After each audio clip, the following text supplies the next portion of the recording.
Amici di Moto.it, in redazione è arrivato un pacco gigantesco, guardatelo qua, dalla KTM, esattamente dall'Austria. Valigetta 24 ore, resto seduto così è più comodo aprirla. Ta-tan, la miseria, guarda quanta roba c'è dentro. Red Bull, mangiati questo, c'è anche la merendina. Invitation, questo posto l'ho già riconosciuto, è il Lago Resia.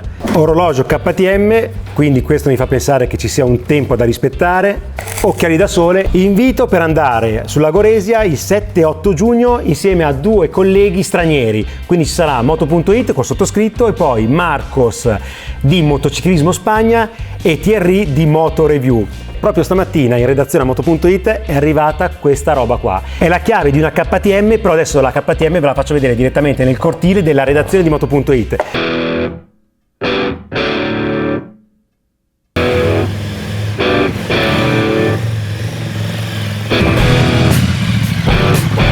Ragazzi, si parte, prima tappa KTM Italia Bergamo e poi direttamente attraverso lo Stelvio su al Lago Resia. Ciao, ci vediamo dopo. Tangenziale di Milano, ragazzi, che culo, guardate che bel traffico, che ci becchiamo subito. Eccoci. Dove si va? Dove si va lo deciderai tu, perché questo è un tour che verrà deciso esclusivamente da te, però sono sicuro che vi divertirete molto. Pronto Marcos? Creo que nos espera una gran jornada. Abbiamo lasciato KTM Italia e adesso stiamo andando in direzione Lovere, poi da Lovere seguiremo per Darfo Boario, poi ancora la Prica e finalmente ci dirigeremo verso il mitico passo dello Stelvio. Eccoci sul lago d'Endine, guardate che meraviglia, giornata stupenda. Ciao!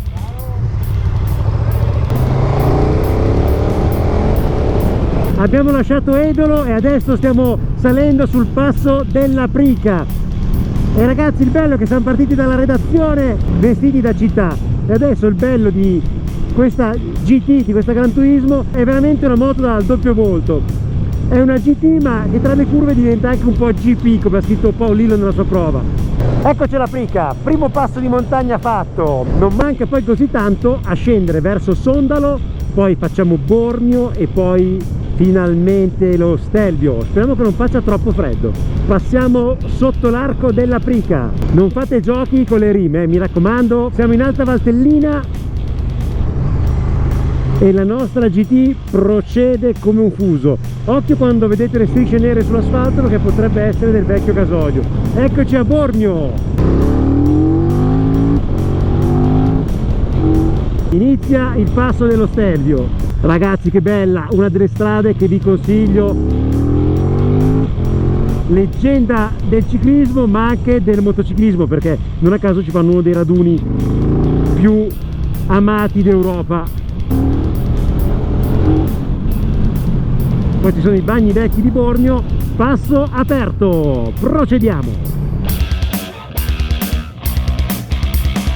Guidiamo una moto, non un camper, quindi non c'è bisogno di tagliare totalmente il tornante e invadere l'altra corsia.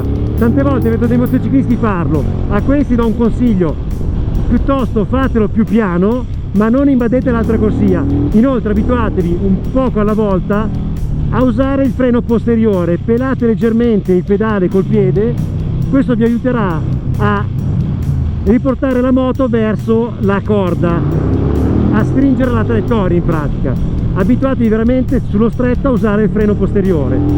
Quando sentite l'avantreno che allarga, guardate adesso, pelo, vedete che mi porto subito sulla corda. 14 tornanti a salire, capite perché lo Stelvio merita una visita in moto? Se volete esercitarmi nei tornanti, questo è il posto perfetto.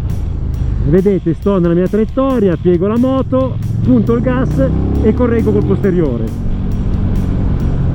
Guardate questo con lo scooter dove è andato.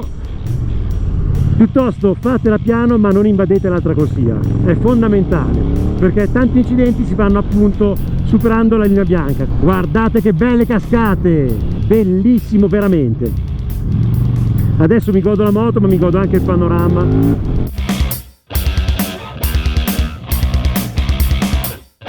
Mamma che freschino che ho adesso. Eccoci, passo dello Stelvio, metri sul livello del mare, guardate quante moto innanzitutto, 2758. Qui adesso ci facciamo una sosta con i saluti anche da parte di Marcos. Guardate che meraviglia. Caspita ragazzi, è mercoledì e non si trova parcheggio. KTM GT, eccole qua, la mia e quella di Marcos, il collega di Motociclismo Spagna, eccolo qua che è la prima volta che viene sullo Stelvio. Fantástico, ¿no? El día, un día espléndido que ha salido, una moto fantástica y creo que Andrea y yo estamos disfrutando hoy como los niños, ¿no? E adesso ci mancano gli ultimi 50 km circa per arrivare alla Goresia, quindi Marcos, un caffè cortado con Lecce e poi partiamo. Perfecto. Come promesso e come da missione richiesta dalla KTM siamo sul lago Resia, le nostre moto sono andate benissimo, ecco la mia e qua è quella di Marcos e qua c'è Paolo. Cosa ci fa Paolo Fabiano qua? Cosa ci fai qua te? Sono arrivato col furgone di supporto. La nostra GT è stata la moto perfetta per questo giro che non finisce qua perché prosegue nella seconda giornata insieme allo staff KTM per fare altre strade.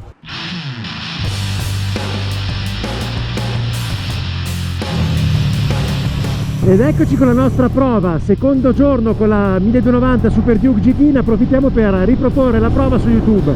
La trovate anche su moto.it completa, ma eccoci qua a raccontarvela. Parto dall'ergonomia, è una sportiva stradale ma si vede che l'hanno studiata dei ragazzoni austriaci perché è molto ospitale anche per i piloti più alti. Io sono 1,85 m e sto benissimo, non sono affaticato neanche dopo lunghi viaggi, soprattutto le braccia hanno un manubrio bello alto. La protezione aerodinamica è ottima grazie al cupolino regolabile, lo vedete. Non aspettatevi una protezione da BMW RT, ma è comunque valida nell'ambito delle moto sportive e stradali e non ci sono vibrazioni a dare fastidio. Vi dico anche che in queste giornate ho trovato temperature in pianura anche di quasi 30 gradi e il motore mi ha sorpreso perché non mi ha dato mai fastidio. Si sente un certo calore, ma da qui a definirlo fastidioso ce ne passa davvero tanto. Le sospensioni semiattive sono notevoli perché in città, tarate su comfort, hanno un ottimo assorbimento, ma qua nel misto guardate che assetto neutro e preciso danno a questa cappona. Vedete che non si scompone. Adesso l'ho impostate su sport e vanno molto bene. Vi ricordo che poi ho la frenata con cornering ABS che ci dà una sicurezza in più importantissima, ma il grande protagonista, lo sentite urlare tra una curva e l'altra, è il motore. È molto regolare anche a partire da 2000 giri. Io amo usarlo in street, adesso però l'ho messo in sport per sfruttare la sua grande potenza e reattività, perché vedete come esce dalle curve, siamo sparati come una palla di cannone. Apprezzabilissimo è anche il cambio quick shifter. Sentite adesso che salita di marcia è un attimo, ricambio apposta, seconda, terza, quarta apposta per farvelo sentire. Non funziona in scalata, quindi non accanitevi sulla povera leva perché a scalare marcia, perché funziona solo a salire. Guardate adesso, sentite che fucilate. È una moto fantastica tra le curve. Forse anche il video rende l'idea che è una moto molto più stabile. Guardate il manubrio come fermo tra le curve proprio perché è più caricata sul davanti rispetto a un enduro stradale. Curva stretta, altra curva a destra, guardate che discesa in piega. Andiamo tardi alla corda così possiamo chiudere bene.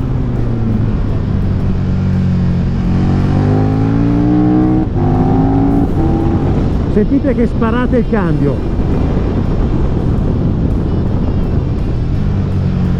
E vi ricordo che ho le borse cariche montate sulla moto con dentro tutta l'attrezzatura video, il computer, i miei vestiti, e però il precarico elettronico mi permette di regolare la moto prima di partire proprio come la voglio e va che ha uno spettacolo.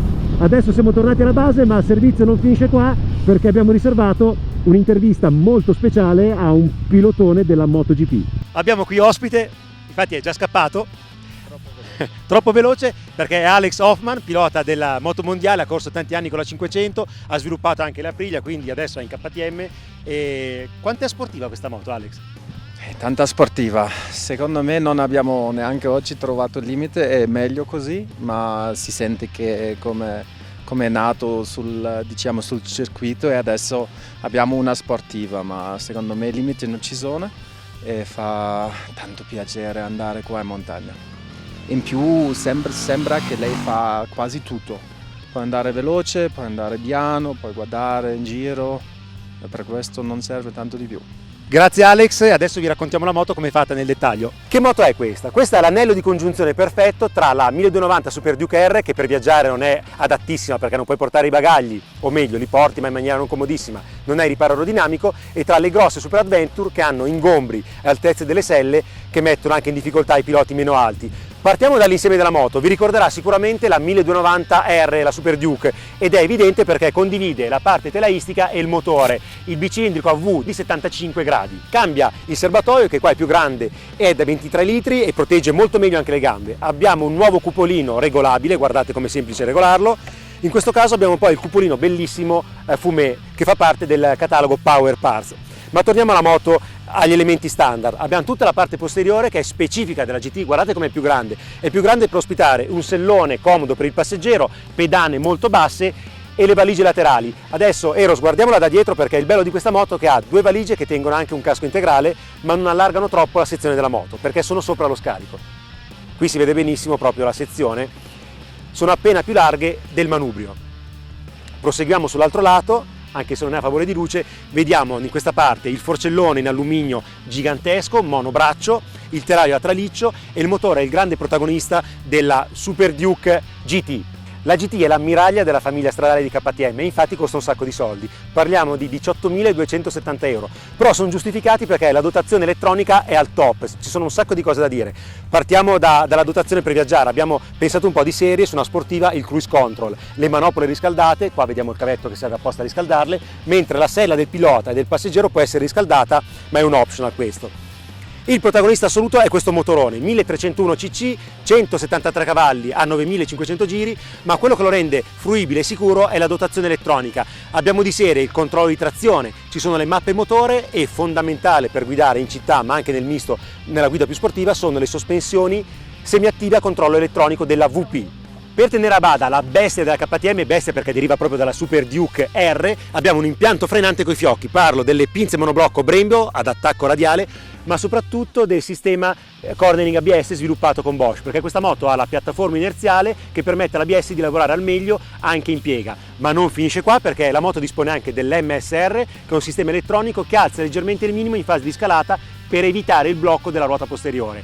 E non finisce ancora qua, perché abbiamo anche un sistema che evita la moto quando si riparte in salita di arretrare. È un sistema elettronico che blocca il freno anteriore agendo sulla leva del freno. Adesso la moto ve l'ho descritta e passiamo all'ultimo capitolo di questa 2 giorni fantastica sul lago di Resia insieme a Paolo Fabiano. Se pensate che sono stato fortunato a usare per 2 giorni la Super Duke GT sulle bellissime strade delle Alpi italiane, vi sbagliate di grosso, perché adesso parte l'iniziativa di Moto.it con KTM che abbiamo anticipato nell'hashtag Raccontaci la tua moto, ed è per questo che c'è qua Paolo Fabiano. Quindi Super Duke GT l'ho usata soltanto 2 giorni, ma 2 giorni sono veramente poca cosa rispetto a quello che toccherà adesso con questa bellissima iniziativa che cade proprio nei 20 anni di Moto.it per i lettori di Moto.it. L'anticipi? La diciamo subito? Dai, diciamola, che ormai è 2 giorni che l'aspettano. Subito, allora selezionerete 5 lettori di Moto.it che ad agosto andranno in vacanza in moto con una KTM 1290 Super Duke GT. Posso fare il mastrota? Ragazzi, non so se avete capito, vi diamo tutto il mese di agosto una moto KTM Super Duke GT gommata nuova, la benzina la mettete voi e ci fate quello che volete a parte sdraiarla e farvela rubare. Tenetela come se fosse la vostra moto, però veramente è tutta per voi. Ma ho detto giusto? L'iniziativa che abbiamo creato insieme porterà 5 fortunati che si candideranno con le loro idee, con il loro viaggio, con la loro storia. E poi mi sembra che abbia intenzione anche di creare tu una lista precisa di cose da fare in questa occasione, e quindi noi daremo la possibilità di utilizzare le nostre moto per tutto il mese di agosto senza problemi. L'importante è avere una bella idea e aver magari già programmato un viaggio, ma questa volta fatto con noi. Quindi grazie a KTM Italia, grazie a voi perché aspettiamo un sacco di adesioni, e io vi saluto dicendovi che la prossima volta che dite che è perfetti e fortunato mi arrabbio perché vi beccate 5 moto tutto il mese. Infine, per quanto riguarda i dettagli dell'operazione, vi rimandiamo sempre a moto.it e al nostro canale YouTube, perché insieme a Nico Cereghini vi spiegheremo entro il mese di giugno come fare per partecipare a questa iniziativa, perché aspettiamo tanti vostri video e poi la moto aspetta invece voi. Ciao a tutti! Ragazzi, non finisce mica qua, perché ne approfitto per raccontarvi, visto che è estate, che in moto bisogna sempre usare le protezioni sopra con gomiti, spalle protetti, magari un giubbotto di pelle che è molto resistente all'abrasione, gambe, qui ho i jeans ma ho le protezioni, stivali, poi ricordatevi sempre i guanti per proteggervi le mani, anche se fa caldo metteteli, casco meglio se integrale, con la visiera bella pulita sempre, adesso l'abbiamo usata quindi non si vede un tubo, ma è importante che sia pulita, e fondamentale, l'ho tolto soltanto per fare le riprese video, il paraschiena. E approfittiamo di Paolo Fabiano anche per aggiungere una cosa essenziale. So che fa caldo, d'estate viene voglia di fermarsi anche nel pomeriggio, pausa pranzo, e farsi una birretta ghiacciata. Sono d'accordo con voi, è bellissimo, ma in moto non va per niente bene, perché anche se la birretta non vi porta a superare i limiti di legge, in moto vi abbassa i riflessi. Quindi di giorno, durante i giri in moto, acqua o al massimo Coca-Cola se volete la Coca, e poi la birra la lasciamo alla sera quando la moto riposa in garage. Ciao! Non sapevo cosa facevo, non lo sapevo.